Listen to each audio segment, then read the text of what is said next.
Arab దేశాలలో మహిళలందరూ పూర్తిగా బురకా ధరించాలి. కనీసం కళ్ళు కూడా కనపడకుండా అక్కడ కూడా జాగ్రత్తలు తీసుకోవాలి. జుట్టు ఎంట్రుకు కూడా బయటికి కనబడకూడదు. అట్లాగే ఈ మధ్యన కొన్ని దేశాలు సౌదీ అరేబియా లాంటి చోట్ల మీ ఇష్టం వచ్చినట్టు రిలాక్స్డ్గా బ్రతకండి అని చెప్తున్నారు. మరి ఎంతమంది బ్రతుకుతున్నారో తెలియదు.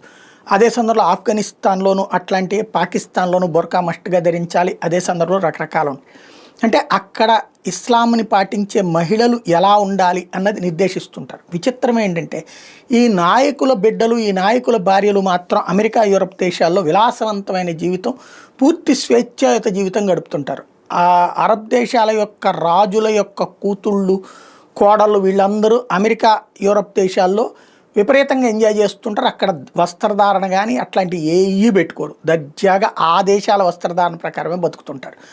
ఇప్పుడు ఆసిఫ్ మునీర్ పాకిస్తాన్కి సంబంధించి కాబోయే అధ్యక్షుడు అనాలేమో, ప్రస్తుతానికి సైన్యాధ్యక్షుడు, అమెరికా సాయంతో షాబాజ్ షరీఫ్ని దించేసి తన అధ్యక్షుడు కావాలని కోరుకుంటున్నటువంటి వాడు. వాడే ఇప్పుడు అక్కడ ఇస్లామిక్ రాజ్యం కావాలంటే ఈవెన్ ఇండియా మీద కూడా విషం కక్కుతూ ఉంటాడు వాడు. వాళ్ళ భార్యకి సంబంధించిన వీడియో ఇప్పుడు సోషల్ మీడియాలో వైరల్ అవుతోంది. ఆమె హుక్కా పీలుస్తా హాఫ్ బట్టలు వేసుకుని ఎగిరి గంతులేస్తున్నటువంటిది.